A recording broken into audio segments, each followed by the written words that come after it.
Alright, we back again, man. The last interview we did, man, did numbers. Now, I mean, yes, views was crazy, likes, comments, crazy, reposts, everything. Everybody, they want to hear me talk, man. Word. So, do you pay attention to the comments at all? You don't really? I don't pay attention to the comments because sometimes I admit I have a thin skin. There's times I looked at a bad comment and I was hoping, praying they from Philly, and I like screenshotted their whole Instagram, and I pray to bump into them in person. You know what I'm saying? That's why I read the comments. Man, I hate when my friends read the comments and tell me, man, the bullshit, this, that, and third. I don't know these people. Some boy from Nebraska sitting in the back room at his mom and dad house. Like, I can't, you know what I mean? I can't defend it. I don't like being attacked and I can't hurt somebody about it. So I don't read my comments, man, at all. Word. But you get, for the most part, you get a lot of love, especially on the joints that we do. Yeah. And I mean, and then you get the people that do say little crazy stuff online. Listen, there's nobody in Philadelphia gonna say something. Cause you gotta understand, they know I can run into them, and the threat of me running into them is too high for them. They ain't gonna say nothing. Nobody from Philly. And if I see they from Philly, believe me, I screenshotted their joint, I hawked their page down. If I ever run into them, it's gonna be brutal, man. Right. So for the people that didn't see the last interview, you basically was giving like some history lessons on AR-AB, like giving people some insight on you outside of rap. And then on the comments on the last interview, somebody was basically saying, yeah, Ab ain't about this and that. And then somebody had comment like, man, shut up, Ab used to box this and the third, something I ain't even know. Then when I get here today, you was basically telling off camera, telling the story basically. Listen, I had a lot of fighters in my family, man. I grew up kicking ass my whole life. My dad knew how to fight. My uncle Mookie, he knew how to fight. And I was trained by some of the best, man. My all time, man. You know, we grew up right the corner from Joe Frazier's gym, man. So we just sliding in, man. And yeah, I'm just known for, I've been kicking ass my whole life and shit, man. So people that say I'm not about that, man, there's nobody that ever know me gonna say I ain't about what I'm about. There's nobody that ever rapped in the history of rap done the streets deeper than what I've done it. And this is no exception. You gotta understand it. Like I said before, I reached the highest level of the streets on any level. You know what I mean? I seen real money from the shit. I sat in prison for a murder charge. And you gotta understand, this is what I got caught for. There's a lot of shit, man. You know what I'm saying? Right. I got an OBH family, and it's like we the strongest team in Philadelphia. Ain't been no power like this since back in the day, the Black Mafia. You dig what I'm saying? Under one unit. I understand that I'm the most powerful thing in Philadelphia, man, and nobody really can tell me otherwise. Right. So in our last interview, you was on Protocol Volume 1. That had just dropped, and I just checked it like not too long ago, and that joint was like over 1.2 million plays, yes, if I ain't mistaken. Protocol 2 is at 800,000. Protocol 3 is at 700,000. By the time I drop Protocol 4, all three of them gonna be at 1 million. Right. And I'm selling Protocol 4 too. I give all this shit out for free, man. It's just, I ain't doing it no more, man. Right. So the last 3 joints that you did, you pretty much dropped them back to back, consecutive within consecutive months. Back to back. I take a lot of time off from rap, from dropping music, because I like to do shit. I like to execute. I'm a precision nigga. I'm a strategist, and I just don't want to keep putting all this work out. And like, when I put my shit, I want to put it at the right time and the right sound and everything. That's why it took me so long. But I got with my homie, my OG Rug, and they said, fuck, I'm down here. I'm in the best studio in Philadelphia, man, the Batcave, and I'm just gonna keep recording. And I recorded like 100 songs with Rug, man. I really can drop Protocol 4, 5, and 6 in one day if I really wanted to. That's how much music I recorded with Rug, man. Right. So the last 3 joints were the Protocol series. You put them all basically on my mixtapes, and then you had just put Protocol Volume 3 on iTunes recently. Yeah. You know what? Cause I ain't gonna lie, man. I'm fortunate to run into a bunch of money. I'm fortunate not to be poor. You know, through my legal ventures. So I got some real money, right? And my whole thing is I believe in my music so much. I don't want nobody to not listen to it. I don't want nobody to say, man, I ain't got $10 to buy this joint, man. Because I understand if you listen to this joint, if you wasn't a fan, soon you hear it, I believe you're going to be a fan. This is why I want to give people the music for free. I don't want nobody not to hear it. You know what I'm saying? This is why I don't sell it, joint. I'm not in desperate need of no money and all, none of that shit, so this is why I don't sell it. Right. And you know, I follow you on the gram and follow you from day one or whatever. And I see like lately, well, you've been doing it for a while, but as of lately, it seems like you've been doing a little bit more. Like you've been doing like your little Instagram videos, dropping jewels and sharing your thoughts on certain things. And you know, I reposted a couple of them. And I see a lot of people reposting them. So what was like your thought process behind that? What made you want to start doing that? Because you're definitely getting a lot of feedback. I understand people look at me in one light. They look at me they think I'm just some brute, insane, crazy guy who just come outside and think about trouble all day long. I experienced a lot in the streets, and I understand that I'm a leader of men. I understand how strong my voice is. When I say shit, people really listen. So I try to use my voice to like give niggas the game on this shit, man. Like, you know what I'm saying? Everybody that's talking not qualified to speak about this shit, man.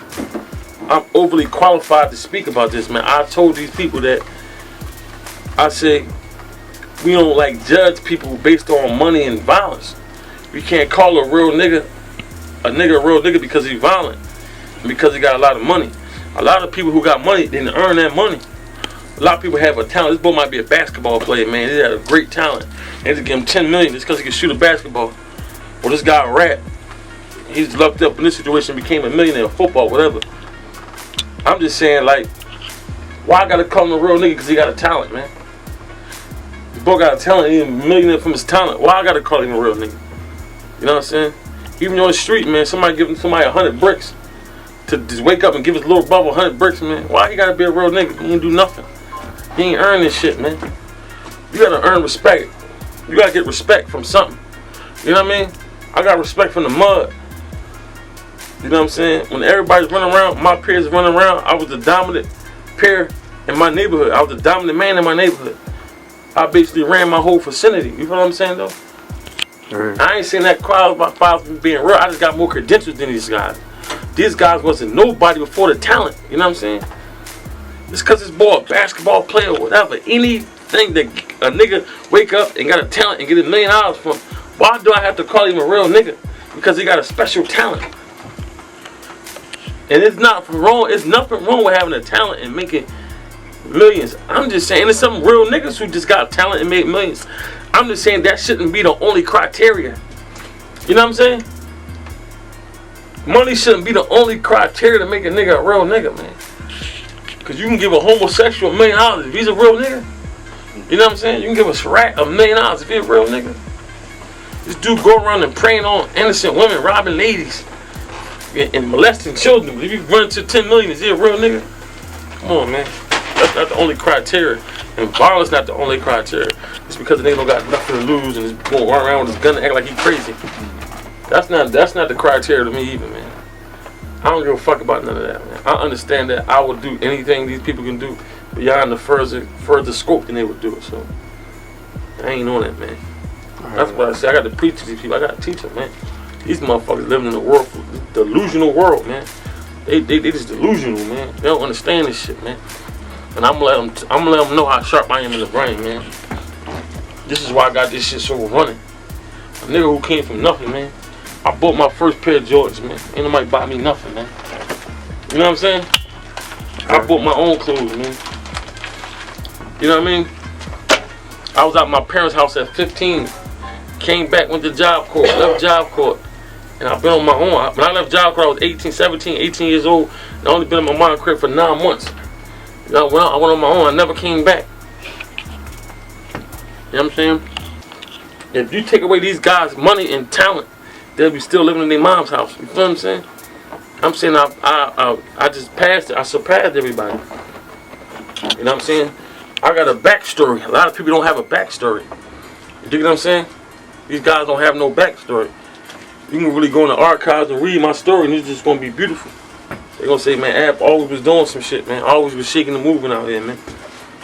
You know what I'm saying? So switching gears a little bit, off camera we was kind of talking about, you know, I was talking about your protocol mixtapes and how I fuck with the songs and stuff like that. And you was saying like how in Philly, like Philly people don't really support Philly artists like they should. Like they don't really listen to Philly music like they should. Go. To be honest with you, man, I ask you, Sho, when last time you really listened to a mixtape from a Philly artist that wasn't part of your squad?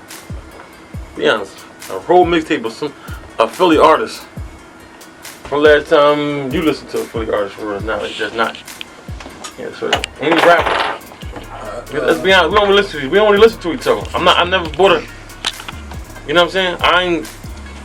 Do y'all really go? If every rap nigga put the mixtape out tomorrow, how many you gonna buy? Philly artists for be serious. You're not probably gonna get none of them, man. That's just our nature for some reason. We ain't on that to support each other. For real. And I ain't gonna lie, I just don't like the. I honestly don't like the music for real. Not that I don't like the support, it's like I don't like the music, to be honest with you. That's just my opinion, you know what I'm saying? I know for sure they don't like my music, they don't listen to me.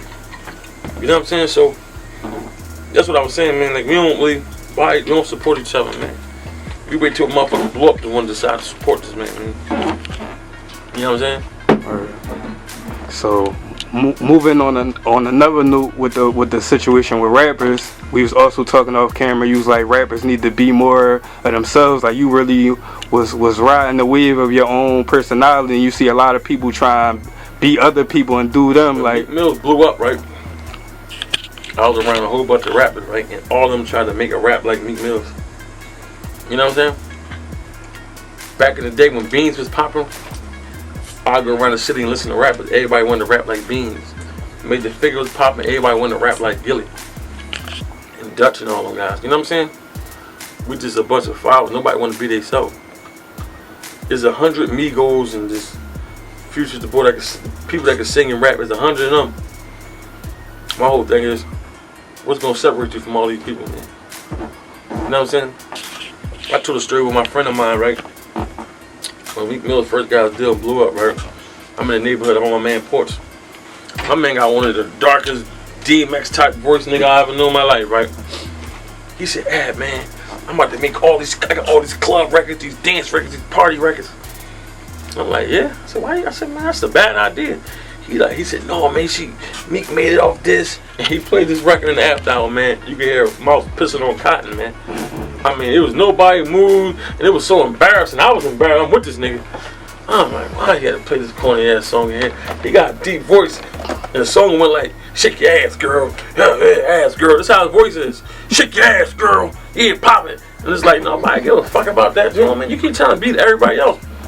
And it started making sense to him. I said, man, y'all not gonna be this dude, man. There's only one him. There's only one you. And that's your advantage. There's only one you. So you unique. Sell it to. Make them buy it. Make them like to buy it. You gotta understand, Trinidad James would have came here and rapped the rap. And in front of nobody might have liked this rap. If Trinidad James would come here and write a rap and rap to y'all, everybody might be like, man, that joint kind of corny, man. I ain't, dude, crazy. But he be himself here, and he became a millionaire off of originality. You think what I'm saying? Him and them came a millionaire off of originality. When DMX came out barking like a fucking dog, he became a millionaire off of originality. You know what I'm saying? Everybody want to rap the same. You're not going to get on rapping the same. And who am I I mean, my pain don't mean a whole lot. I'm just a nigga from the streets who gets some money and occasionally get violent with people. So what the fuck do I know? All I know is I don't think people want to sign 10 DMXs. You got Amigos, you got Future, you got Lil Uzi Vert, you got Young Thug. It's like, I don't think they want another one of them. They already got it. You know what I'm saying?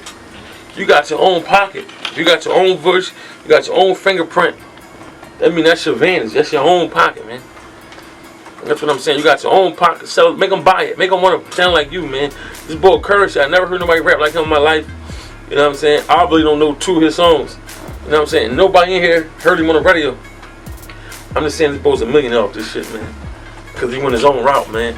Boy, Tech 9 in the Midwest is a multi-millionaire. He went his own route, man. He sound like himself. People on Nipsey Hussle's a millionaire. And you never heard the song on the radio. So, you know what I'm saying? I'm studying this shit. I'm watching all the Chicago guys, the guys from Memphis, man. They don't have no song on our radio, but these boys is getting 30, 40 day tours, man. You know what I'm saying? So, you know what I mean? Me being a nigga who reflect, and I sit back and think like, man, these boys, why I'm about to get radio all this fucking money, man? These boys just don't gotta get radio no money at all. And they just running. You know what I'm saying? Like, they don't have a song on the radio. And these boys is millionaires. You know what I'm saying? This is my thing, man. So it's like, alright, I understand this shit, man. We don't have to, like, it's not just one consumer in hip hop. Chance the Rapper, I never heard his rap in my life. He's got a Grammy, didn't he? What award he got? Grammy. A Grammy, and he's multi now. Everybody, I don't know what his rap. I don't never heard his rap in my life, but I respect it. I respect this boy. Didn't get his hair cut, wear little dad hats. You know what I'm saying? And it's just getting a whole bunch of money, man. He'll never get his hair cut, and he's selling. Same thing with Currency, man. They just be selling. They sell out shoes, and they ain't gonna stay. They sure ain't gonna be in TLA. It's gonna be somewhere at a place I never even heard of when they come to around this area. You dig what I'm saying? And this is why, like, you gotta respect that, man. You gotta respect the originality of these men. They went their own way and they won. You don't really see too many carbon copies, man, winning. You dig what I'm saying? You don't really see too many people that's copying over everybody else winning, man.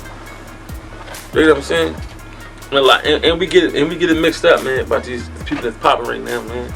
Cause not to say no names, man, the last 3-4 people that had that one hit song and pop, I don't hear from them no more. You know what I'm saying? I don't hear from them no more. I don't want to say no names. I don't want to seem like I'm dissing somebody or something. But you know what I'm saying? Motherfuckers had the momentum, had a song on the radio, and it's over for me. You know, I never heard another song from these people. And you like, damn, I thought this boy was ready to take the whole game over. He had all this shit. Everybody loved the song. He had 50 tour dates. He cleaned up and he couldn't back it up with another song. And these people just dying out, man. You know what I'm saying? They dying out. I don't hear nothing from them. I'm on the Instagram. I be looking to see if I see show flyers. I don't see no show flyers or nothing, man. So I understand, man. I study all that shit, man. I really sit back and reflect on all that shit. And I understand this shit, man.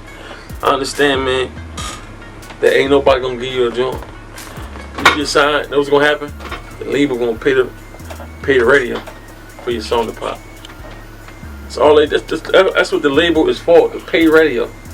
They invest in you, pay radio, pay these people to make this shit pop. I'm saying, like, what if I got the money to pay these people without a label? I got the money financially to pay these same people. You know what I'm saying? And get myself popping. That's what I'm about to do. I have enough money. I'm not gonna lie to you. I'm not saying I'm a millionaire, but I can give a nigga 100K, man, to make sure to guarantee my success.